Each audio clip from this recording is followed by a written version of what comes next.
Stand by for crime.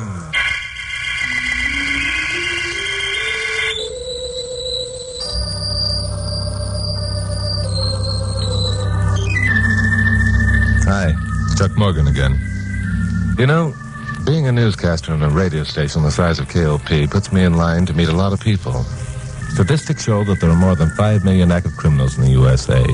These include the sneaking small-time petty thieves and the big-time operators who head up Murder Incorporated. They also include the racketeers, that group of sadistic, unscrupulous parasites who prey upon the weak, the innocent, the honest citizen. To my way of thinking, they're the worst, the ones we can best get along without, especially those who deal in human emotions.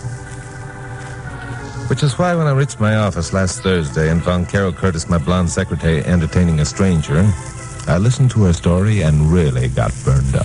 Have you been to the police about this, Mrs. Ellis? Yes, but what can they do?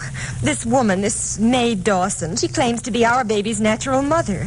She has a birth certificate to prove it. You see, Chuck, Mr. and Mrs. Ellis adopted Betsy when she was only 7 months old. She's now 6 years.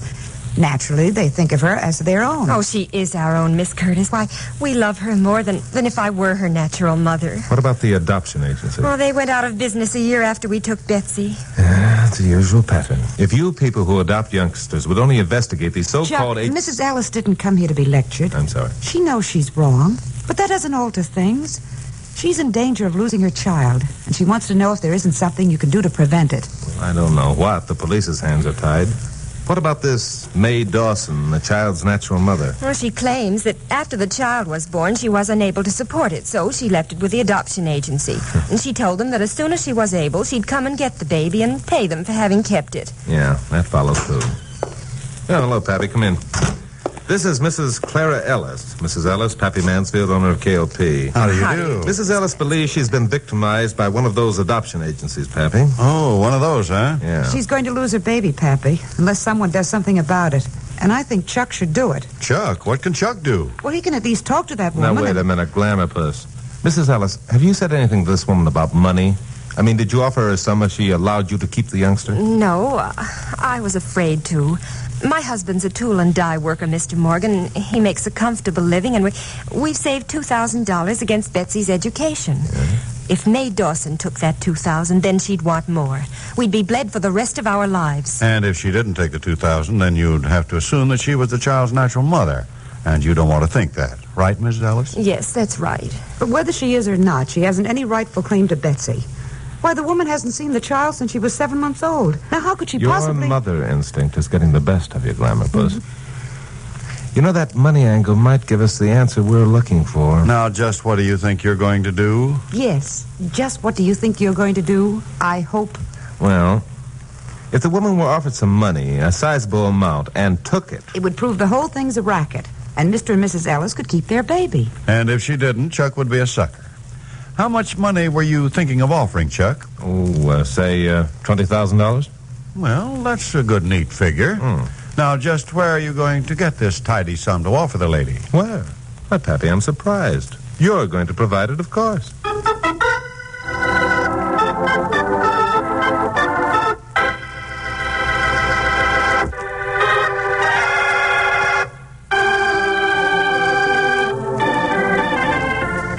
It wasn't an easy job selling Pappy on the idea he should risk $20,000 trying to expose what might or might not be one of the most vicious rackets in the books. He was only half convinced that Mae Dawson didn't have a legitimate claim, especially since Clara Ellis had no proof whatever that Mae Dawson wasn't little Betsy's natural mother.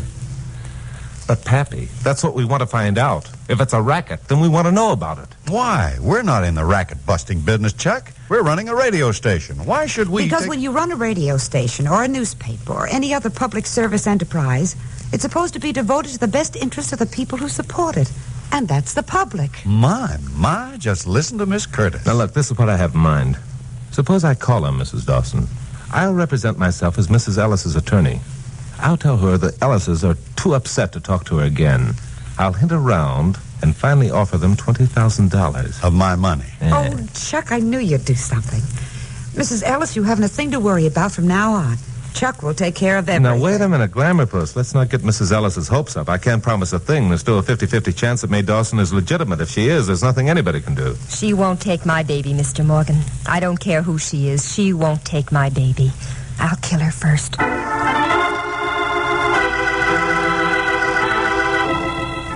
The more I thought about this thing, the more I wondered if I weren't being a sucker. Even if, after talking to Mae Dawson, I became convinced she was pulling a racket, what could I do about it? The whole thing didn't make sense, except that I kept thinking what a terrible tragedy it would be if Clark and Clara Ellis had their baby taken away from them, or if Mrs. Ellis carried out her threat to commit murder. So it was with considerable misgivings that I rang the doorbell of an apartment in West Los Angeles, which was where Mae Dawson had told Clara Ellis she was living. Yes? Hello, you Mrs. Dawson? Yes, I'm Mrs. Dawson, but if you're selling... No, I'm not selling anything, Mrs. Dawson. My name is Simpson. I'm an attorney employed by Mr. and Mrs. Clark Ellis. Oh, yes, Mr. Simpson. Won't you come in? Thank you. Would you sit over here, please? Thank you very much. I hardly know what to say about this, Mr. Simpson. I know exactly how the Ellises feel, and I certainly don't blame them. Did I hear the bell? Oh, company, May? Oh, Arnold, I'm glad you stayed home today. This is Mr. Simpson. He's an attorney hired by the Ellises. How do you do, sir? How do you do? I can guess why you're here, Mr. Simpson. We both feel terrible about this, probably as bad as the Ellises. But you are going through with it. Well, you see Mr. Simpson, if you or the Ellises could only see our side of the picture. You see, Arnold and I were married a year after I learned that the adoption agency had closed. Yeah. Our first baby died at 3 months. The doctor told me I couldn't have any more. It was the worst thing that ever happened to me. For a long while, I thought I'd never be normal again. Well, didn't it occur to you and Mr. Dawson to adopt a child? We talked about it, but... Do you know how it feels to have a child of your own, Mr. Simpson, and lose it? No, I'm afraid I don't. I'm not married. May took it hard, Mr. Simpson. I kept her under a doctor's care for about 15 months. Then one day I was going through some of her things, and I came across Betsy's birth certificate. Oh, you didn't know about her first child then? Well, I knew she'd been married before, but she never told me about the baby. I was afraid of what he'd think of me for abandoning Betsy. And what did you think, Mr. Dawson? Oh, it's quite a blow, but, well, I love my wife very much, Mr. Simpson. She was ill at the time, and I certainly wasn't going to condemn her for something that wasn't her fault. Yeah. How long was it after that you decided to claim Betsy? Not until last week. I had no idea where Betsy was living or who her foster parents were. And then, quite by chance, I met Mr. Harrison. Mr. Harrison? Who's he? Mr. Harrison owned the adoption agency where I'd left Betsy. Oh. I reminded him that he'd promised to keep Betsy for 6 months before letting her go. And he reminded me that he had kept her for 6 months and 1 week. And then that he only let her go because he decided to close the agency. I see. And he told you where the Ellises could be found? Yes, he did. Arnold and I talked it over, and then I decided to go see Betsy. I don't know what happened to me that day, only suddenly I simply had to have my baby. Well, I think I can understand how you felt, Mrs. Dawson, but I can also understand Mrs. Ellis's feelings, too. By the way, I wonder if I can see that birth certificate. Yes, of course. I'll get it for you. Thank you. Well, Dawson got the birth certificate without hesitation. I took it over to the window where I could get a good look at it. Now, I'm no expert on birth certificate, but this one looked okay to me. It had been recorded in a small town in Rhode Island, properly signed and sealed.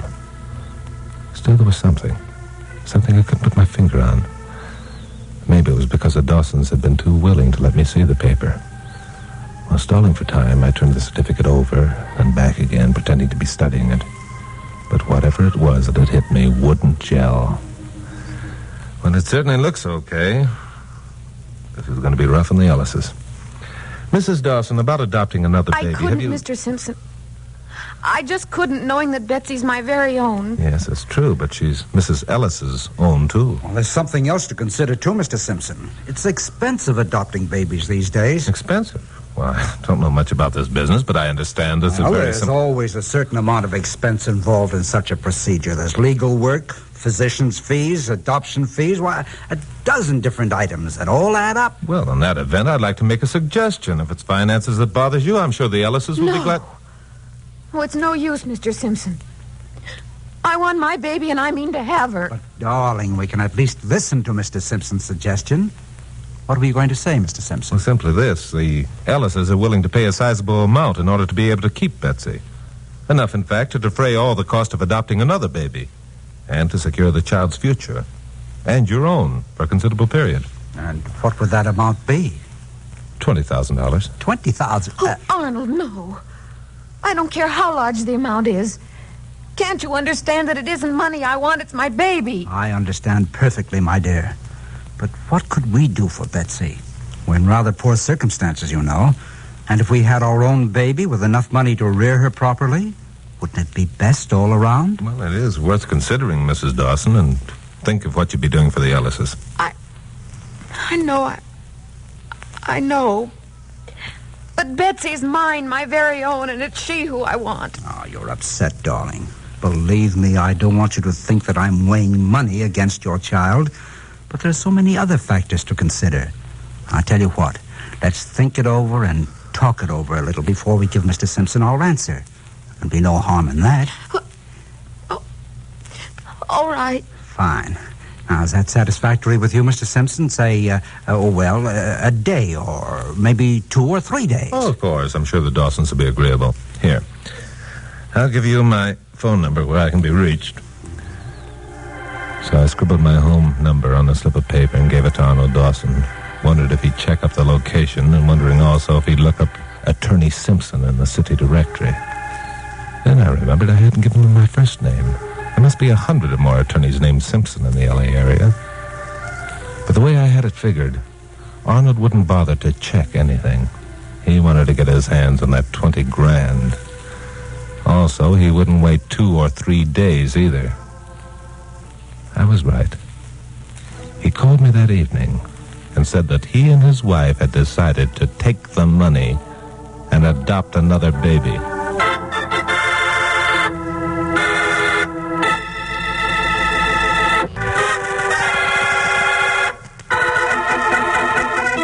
Well, I got down to the office early the next morning and found Pappy and Carol waiting. I'd called Pappy the night before and told him what the score was and was therefore not surprised at the reception I got, which wasn't promising.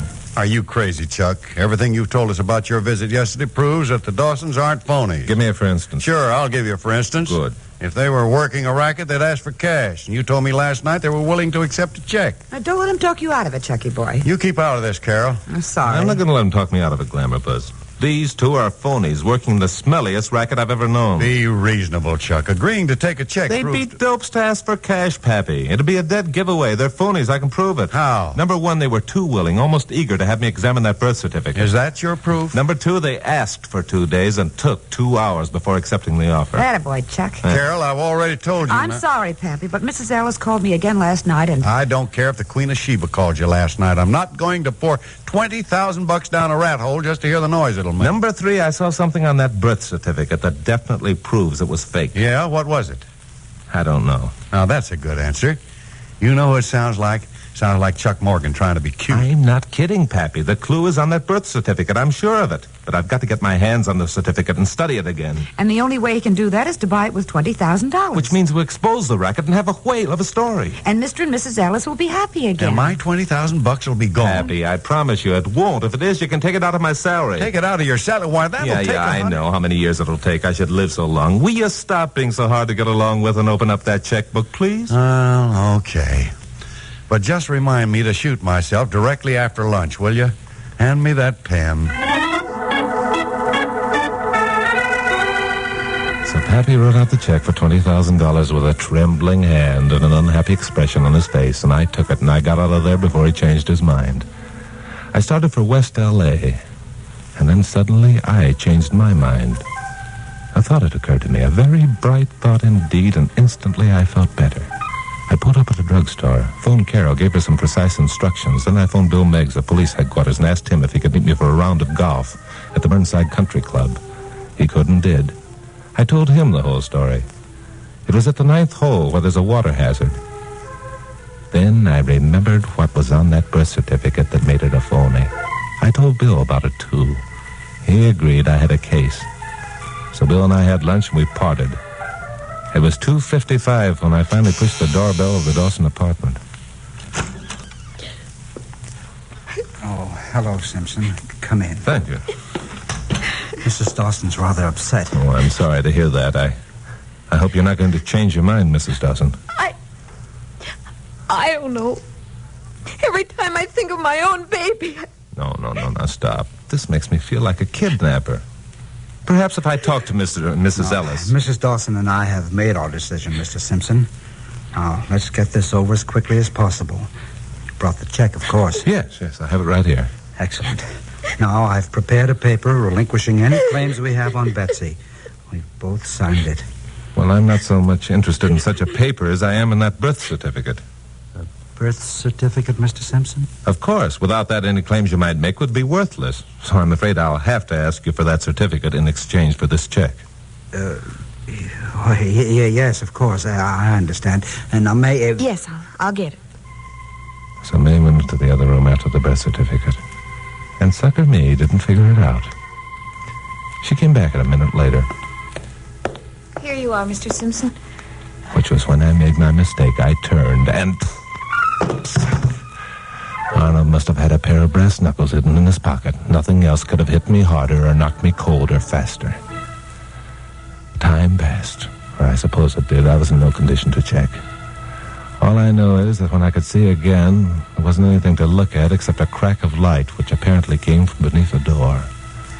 Also, I was well trussed up, and the same old voodoo drum was beating its familiar tattoo inside my head.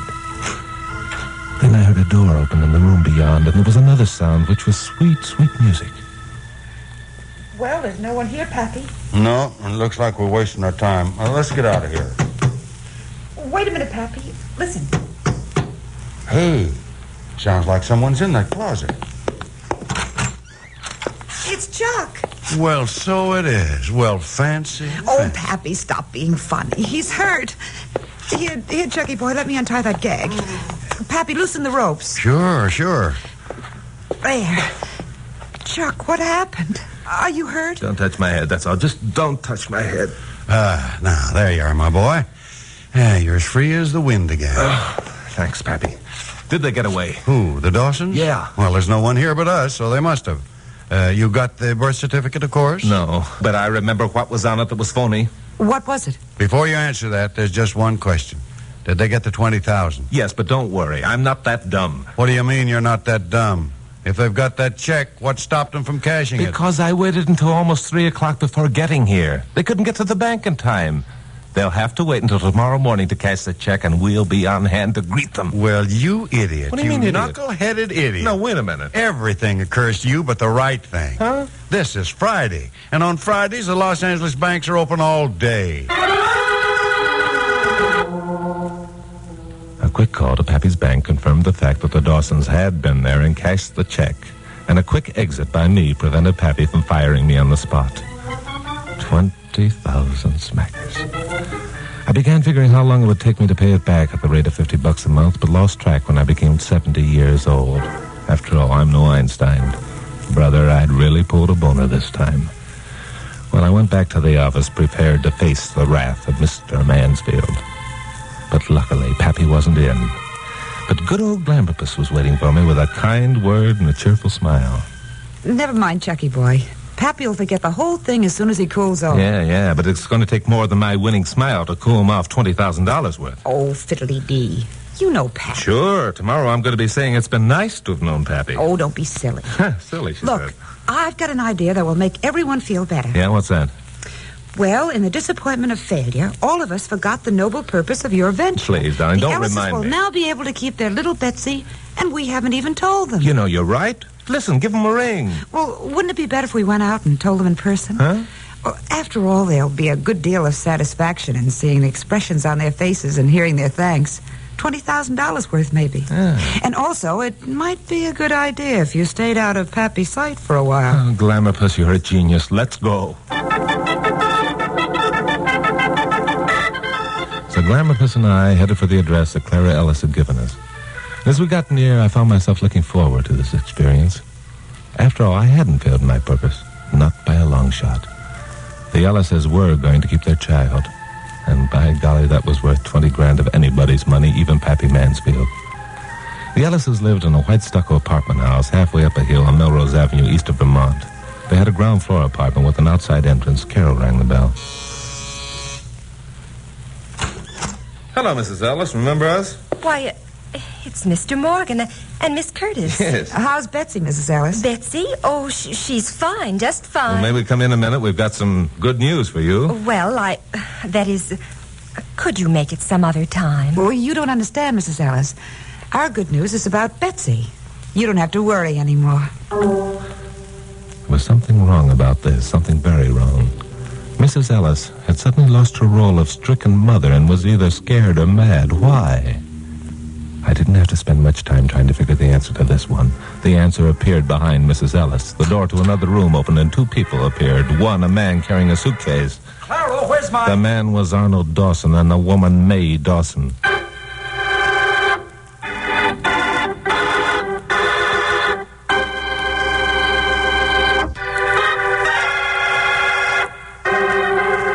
For about 2 seconds, all five of us stood frozen in a state of shock. And in that 2 seconds, the whole dirty picture was revealed to me as clear as a newly washed window. We'd been taken in by one of the smoothest rackets I'd ever come across. The Dawsons and Mrs. Ellis had conspired to extort $20,000 from Pappy Mansfield. There wasn't any little Betsy, or stricken parents, or long-seeking mother. It was all a gag. But it was the fact that they'd made a goat out of me that made me mad. I not only saw red, but all the other colors of the spectrum. It didn't make any difference that at that moment Dawson dropped his suitcase and reached for a gun. I went into that house like a charging bull. Out of my way, woman. Chuck, look out! All right, you two-bit chiseler, you just missed your only chance. Make a sucker out of me, will you?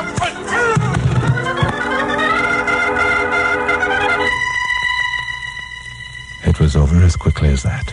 Dawson was down and out, and I had his gun. The two females had been too scared to move, so now they didn't have a chance. Get Bill Miggs on the phone, Glamourpuss. If one of these stricken mothers makes a move, I'll blast her from here to Sunday. So that's how it was that a half hour later, Carol and I were driving back to KOP to bring the glad tidings to Pappy Mansfield. Pappy was alone in his office when Carol and I walked in. Hello, Pappy. Hi, Pappy. Hello. Chuck, you and I have got to have a talk. But, Pappy, wait a Now, minute. wait a minute, Glamourpuss. But- Let Pappy have his say. Go on, shoot, Pappy. Well, I've been thinking about that $20,000. Yeah? I don't know, Chuck. I guess I was a little hasty. What? Well, after all, you did keep the Ellises from losing their kid. Well, that was your intention, and I guess that's worth $20,000. Pappy. Now, wait a minute, just a minute. Don't get the idea that I'm an easy mark. I'm not. One more dumb-headed deal like that. Pappy, I love you. I not only love him, I'm going to kiss him to prove it. Now, look here, Carol. I'm an old Sure, man. yeah, Pappy, and an old man shouldn't be pouring $20,000 down rat holes just to hear the noise they make. So, here's the bundle back again. What? Hey, is that real? Holy smoke, Chuck, what is That's this? your $20,000, Pappy, every dime. The whole thing was a frame, Pappy. There wasn't any little Betsy. Or stricken mothers. All three of them were in it together. Chuck and I went out to tell Mrs. Ellis she wasn't going to lose her daughter, and the Dawsons were there. So we called Bill Miggs, and I retrieved the doll. Oh, Chuck was wonderful. He licked them all. Well, of course, two of them were women. Well, I'll be... No kidding. Well, I'll be... No kidding? Well, now, come on, Pappy. You can think of something better to say than that. Sure I can. Well, I'll be... No kid... Say, Chuck, Yeah? I hate to admit this, but one of the reasons I didn't fire you was because I want to know how it was that you knew that birth certificate was phony. Yeah, how about that? Miss Curtis, Mr. Mansfield. Under the circumstances, I'll be glad to tell you without undue delay. Well, go ahead. Yeah. Stop saying yeah, Glamourpuss. It isn't ladylike. Yeah. Yeah. When I read the birth certificate, I took it to the window to get a good look. I couldn't help noticing the watermark on the paper. It was dated 1950, which meant that the paper was manufactured that year. And since Betsy was supposed to be 6 years old, her birth certificate couldn't have been written on paper that wasn't made until 3 years after she was born. Get it? Well, I'll be. No kidding. And so will I. No kidding. Yeah, no kidding. Come here, Glamourpuss.